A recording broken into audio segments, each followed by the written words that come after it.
हमारे मानाज कानूनदान और वकील हमारे डॉक्टर बाबर अवान साहब, leader of the opposition senate में जनाब शिबली फराज साहब, और हैसियत अपोजिशन लीडर मैं खुद यहाँ पे मौजूद हूँ। ख़वातीन और हज़रात, आज की प्रेस कॉन्फ्रेंस बड़ी हम लोग मुख्तसरन और टू द पॉइंट बात करेंगे। हमारी चीफ जस्टिस ऑफ पाकिस्तान जनाब याहिया अफरीदी साहब के साथ आज मुलाकात थी, और ये मुलाकात का पस मंज़र आपको मैं पेश करना चाहता हूँ कि पिछली जेल ट्रायल के दौरान वज़ीर आज़म इमरान खान साहब से मैंने खुद बात की, क्योंकि मुझे चीफ जस्टिस ऑफ पाकिस्तान साहब के दफ्तर से कॉल आई कि वो हमारे डेलीगेशन से, अपोजिशन के मेंबरान से बातचीत करना चाह रहे थे डेलीगेशन से। और वज़ीर आज़म इमरान खान साहब से 3 बार मैंने उनकी इजाज़त पूछी कि जी आप इजाज़त देते हैं, और उन्होंने खुद बात की। और इत्तेफाक से मेरे साथ उस दिन बैरिस्टर अली ज़फ़र साहब भी मौजूद थे और सेनेटर शिबली फराज साहब भी मौजूद थे, और उन्होंने बिल्कुल कहा। और जिस वक्त मैं जा रहा था तो मैंने फिर उनसे इजाज़त ली, मैंने कहा जी आपकी इजाज़त है, उन्होंने कहा बिल्कुल मिले, और अपना मौक़िफ़ जो है वो ज़रूर दीजिएगा। और बल्कि सलमान अकरम राजा साहब का उन्होंने नाम लेके कहा कि उनसे मिलिट्री कोर्ट्स के हवाले से भी ज़रूर बात कीजिएगा। इसके साथ साथ ख़वातीन और हज़रात, जो आज की मीटिंग का आज जो पॉइंट्स वहाँ पे रखे गए चीफ जस्टिस ऑफ पाकिस्तान साहब के साथ, सबसे पहले हमने कहा कि वज़ीर आज़म इमरान खान साहब और बुशरा बीबी साहिबा के जो केसेस की डेट्स हैं, वो हमारे यहाँ पे मानाज कानून साज यहाँ हमारे वकला हज़रात बैठे हैं, इनको इनकी इल्म में भी नहीं होता, और वो डेट्स जो है वो उनकी चेंज हो जाती हैं, उनकी समात की डेट्स जो केसेस की हैं वो चेंज हो जाती हैं। उसके साथ साथ हमारी बुशरा बीबी साहिबा का और वज़ीर आज़म इमरान खान साहब से हमारी रसाई और मीटिंग की डेट्स जो कानून जो कोर्ट ऑर्डर्स में दी होती हैं, लोगों ने कोर्ट ऑर्डर्स उठाए होते हैं, वोट नहीं अलाउ करते जेल अथॉरिटीज़। इसके साथ साथ वकला को जो कि एक प्रिविलेज होता है, आपका लॉयर क्लाइंट का प्रिविलेज होता है, वो अलाउ नहीं किया जाता। वकला को दूर रखा जाता है अपने क्लाइंट से, वज़ीर आज़म इमरान खान साहब से दूर रखा जाता है, बुशरा बीबी साहिबा से। उनके अपने जो बेटे हैं वज़ीर आज़म इमरान खान साहब के, उनको फ़ोन कॉल्स जो उनको कानून में उनको इजाज़त है जेल मैनुअल के तहत, वो उनको अलाउ नहीं होता। वहाँ पे चीफ जस्टिस साहब को हमने इस चीज़ का भी बावर कराया कि जो जेल मैनुअल है और कानून, उसकी धज्जियाँ जो हैं वो उड़ाई जा रही हैं। तो ये वो चीज़ें हैं जो कि आपके लोअर जुडिशरी में जो ये हालात हो रहे हैं, तो आइन और कानून तो बहुत दूर की बात है, ये सब का सब जो आपका लोअर कोर्ट्स में हो रहा है वज़ीर आज़म इमरान खान साहब से, बुशरा बीबी साहिबा से, हमारे बाकी साथियों के साथ, तो ये आप अंदाजा लगा सकते हैं कि कौन सा कानून और कौन सा आइन। यहाँ पे इस वक्त डॉक्टर बाबर अवान साहब ने बहुत अहम पॉइंट उठाया था कि हमारे मुख्तलिफ लीडरान, उनके जो ट्रायल्स हुए थे वो ओपन कोर्ट में हुए थे, वो जेल में नहीं हुए थे, और ये भी हमने उनको बताया। फिर उनको हमने बताया डॉक्टर यास्मीन राशिद साहिबा के हवाले से, इजाज चौधरी साहब के हवाले से, उमर चीमा साहब के हवाले से, मियां महमूद रशीद साहब के हवाले से, हसन न्याजी साहब, हमारे बाकी लीडरान, हमारी वर्कर्स जो कि फॉल्स और बोगस FIRs में उनको अंदर बंद किया हुआ है, हमारे मुख्तलिफ वकला हज़रात उनको रिप्रेजेंट कर रहे हैं, उनको उनके ऊपर मल्टीपल FIRs दूसरी जगहों में की हुई है, उसके बारे में बताया। और कैसे मुख्तलिफ आपके अदालतों के ऑर्डर्स मौजूद हैं कि एक FIR में मतलब आप मुख्तलिफ एक ही उस इंसिडेंट के ऊपर मल्टीपल FIRs के ऊपर जो कतन लगाई है कोर्ट की, वो भी फॉलो नहीं हो रही। मिलिट्री कोर्ट्स के हवाले से वहाँ पे हमारे सेक्रेटरी जनरल साहब सलमान अकरम राजा साहब ने डिटेल में बात की। मिसिंग पर्सनस के ऊपर जो हमारे इन्फोर्स्ड डिसअपीयर्ड पर्सन्स हैं, उसके बारे में बहुत डिटेल में हमने बात की और इस चीज़ को प्रेस किया कि लोगों को पता भी नहीं होता। और इस वक्त बलोचिस्तान में, KP के बॉर्डर अजला में, बाकी जगहों में जो आपके मिसिंग पर्सन्स लोग पंजाब में, सिंध में उठाए जाते हैं, ना कोई आइन, ना कानून, ना उनका पता लगता है, महीनों तक वो गैब रहते हैं, ना उनकी कोई रसाई होती है, और अचानक एक दिन कहीं पे नहीं होता। और इस वक्त बलोचिस्तान में, KP के बॉर्डर अजला में, बाकी जगहों में जो आपके मिसिंग पर्सन्स लोग पंजाब में, सिंध में उठाए जाते हैं, ना कोई आइन, ना कानून, ना उनका पता लगता है, महीनों तक वो गैब रहते हैं, ना उनकी कोई रसाई होती है, और अचानक एक दिन कहीं पे उनको नमूदार किया जाता है या कोर्ट में पेश किया जाता है और कहा जाता है कि जी हम लोग तो चले के लिए चले गए थे। इसके ऊपर हमने बात की और हमने कहा जी आज खुदा ना खास्ता बलूचिस्तान में, मेरे मुंह में खाक, मैं फिर रिपीट कर रहा हूँ कि जनाब इस वक्त बलूचिस्तान में हालात इस कदर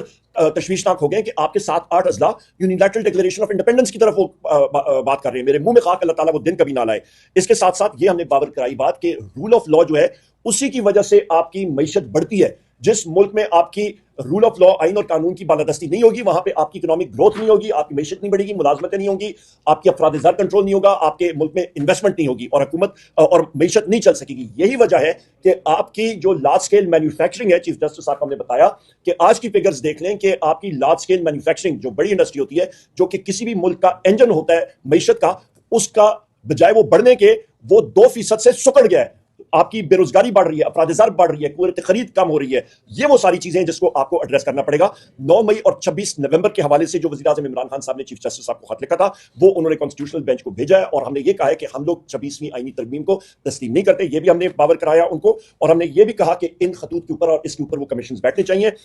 मैंने आपको PTI एक्टिविस्ट के बारे में बताया कि हमारे जो वर्कर्स हैं, हमारे साथी हैं, एक्टिविस्ट हैं, उनको मल्टीपल मुतअद्दिद आपके फेक केसेस में इन्वॉल्व किया जा रहा है। प्रोडक्शन ऑर्डर्स के बारे में बात की कि ये हमारे साथियों का इजाज चौधरी साहब के प्रोडक्शन ऑर्डर्स, बाकी हमारे पार्लियामेंटेरियंस के प्रोडक्शन ऑर्डर्स, कौन सा आइन, कौन सा कानून, कौन से रूल्स, जब ये सारी चीजें नहीं होती हैं और पार्लियामेंटेरियंस के प्रोडक्शन ऑर्डर्स और कोर्ट्स के ऑर्डर जो है वो ओपनली उसकी धज्जियां उड़ाई जाती हैं, तो मुल्क तरक्की नहीं कर सकता और आइन और कानून भी आगे नहीं जा सकता। इसके साथ साथ हमने ये भी कहा कि हमारे जो वकला हजरात हैं उनको डराने के लिए, उनको धमकाने के लिए, उनको दबाने के लिए उन वकला हजरात को, जितने मेरे ये साथी यहाँ पे मौजूद हैं, सबके ऊपर अभी मानाज ये कानूनदान भी हैं, ये मतलब वकला भी हैं और पार्लियामेंटेरियंस भी हैं, पर इनके ऊपर मल्टीपल FIRs लगी हुई हैं, फेक FIRs लगी हुई हैं, हमारी दहशतगर्दी की FIRs लगी हैं, हमारे जितने वकला हजरात हैं ILF के और बाकी भी, उनके ऊपर भी वजह कि वो अपने मौकल के जाके वहां पे रिप्रेजेंटेशन ना कर सकें, बात ना कर सकें। इसको हमने बहुत मतलब सख्ती से इस चीज को बावर कराया और फिर हमने बताया कि पुलिस का और जो पुलिस गर्दी और जो स्टेट टेररिज्म हो रहा है पंजाब में, उसके बारे में उनको बावर कराया और इंटेलिजेंस एजेंसीज का जो मंफी रोल है, जो 6 आपके इस्लामाबाद हाई कोर्ट के जज साहिबान ने खत लिखा था और उसमें उन्होंने लिखा था कि इंटेलिजेंस एजेंसीज का क्या मंफी रोल है। एंटी टेररिस्ट कोर्ट सरगोदा के जज साहब ने जो खत लिखा था उसके बारे में हमने बात की। हमने कहा जी ये जुडिशरी को प्रोटेक्ट करना आपकी जिम्मेदारी है, बैसियत चीफ जस्टिस आपकी एक लेगेसी होनी चाहिए कि आपने आइन और कानून की बालादस्ती के लिए इकदाम उठाने हैं। तो ये वो सारी चीजें हैं कि हमने सबके साथ जो है वो बावर कराई और बड़ी तवील मीटिंग थी और मैं अपने जितने हमारे साथी यहाँ पे हैं, हर एक साथी ने अपना व्यू पॉइंट वहां पे दिया। डोसियर जो है वो पूरे का पूरा जो पहले उनको फराम किया गया था वज़ीर-ए-आज़म इमरान खान साहब के इंस्ट्रक्शंस के मुताबिक उनके पास पहुंचे हुए, जैसा मैंने जिक्र किया। और मजीद भी जो आपके डिस्ट्रिक्ट लेवल कोर्ट्स हैं उस पर रिफॉर्म्स का, आपके सुप्रीम कोर्ट में, आपके हाई कोर्ट में रिफॉर्म्स के प्रोसेस के सारी बातें तफसील से उमर साहब ने आपके सामने रख ली हैं। आज चीफ जस्टिस के साथ पाकिस्तान तहरीक इंसाफ के अपोजिशन पर मुश्तमिल 7 मेंबर डेलीगेशन ने मुलाकात की है। ये मुलाकात चीफ जस्टिस साहब ही की रिक्वेस्ट पे हमारे साथ हुई थी। पाकिस्तान तहरीक इंसाफ गुज़श्ता 2-2.5 साल से एक वस्तायत से गुजर रही है। चीफ जस्टिस साहब ने नेशनल जुडिशल पॉलिसी कमेटी की मीटिंग के सिलसिले में हमसे एक एजेंडा शेयर किया था और 10 पॉइंट्स पे उन्होंने तजावीज़ मांगी थी। हमने उनको ये बावर कराया कि हम आपको अपने तरफ से तजावीज़ देंगे, लेकिन इस वक्त एग्जिस्टिंग स्ट्रक्चर में रहते हुए हम आपके सामने अपने वो तजावीज़ात भी रखना चाहते हैं जिसकी वजह से हम आपके सामने ये लेके आए कि पाकिस्तान तहरीक इंसाफ के वर्कर सपोर्टर खासकर खान साहब और बीबी एक इवन अदालती तौर पे भी एक गैर मुनसफाना और इम्तियाजी सलूक से मुतासर हो रहे हैं। हमारे केसेस नहीं लग रहे। खान साहब का हमने पूरी तफसील के साथ उनको कहा कि कभी आइसोलेशन में रखा जाता है, डॉक्टर की एक्सेस नहीं दी जाती, किताबें नहीं प्रोवाइड की जाती, उसको एक्सरसाइज की मशीन की नहीं, और यहाँ तक कि उनको बच्चों से बात नहीं करवाई जाती, उससे बीवी की मुलाकात नहीं करवाई जाती। तो ये सब कुछ सिर्फ हमारे लिए है और ये ज़्यादातर पंजाब में ये फस्तैयत बड़े अरसा से शुरू है। हमने उनको ये भी कहा कि आपकी अदालत के ऑर्डर को आजकल कोई अदालत का ऑर्डर समझता ही नहीं है। आपने जितने ऑर्डर कर लिए, चाहे वो पाकिस्तान तहरीक इंसाफ के मिने का नोटिफिकेशन था PTI में, चाहे वो रिजर्व सीटों का था, चाहे वो सेनेट के इलेक्शन का है, वो सारे अभी ये रिक्वायर्ड है कि उनकी इंप्लीमेंटेशन हो, लेकिन कोई चीज़ इंप्लीमेंट नहीं हो रही। इन्फोर्स डिसअपीयरेंसेस पे हमने उनके नोटिस में गुजार करवाया कि हमारे MNAs को किस तरीके से और उनकी फैमिली मेंबर्स को किस तरीके से मुख्तलिफ केसेस में इन्वॉल्व कराया गया और उनको इन्फोर्स डिसअपीयर करवाया गया। हमने उनको ये भी कहा कि एक साथी पे जिस तरह उमर अयूब साहब है उसके पीछे खिलाफ 100 केसेस है, इन 100 केसेस में बैक वक्त आप कई कोर्ट में पेश नहीं हो सकते। हमने उनको सारे मुश्किलात जो पाकिस्तान तहरीक इंसाफ पे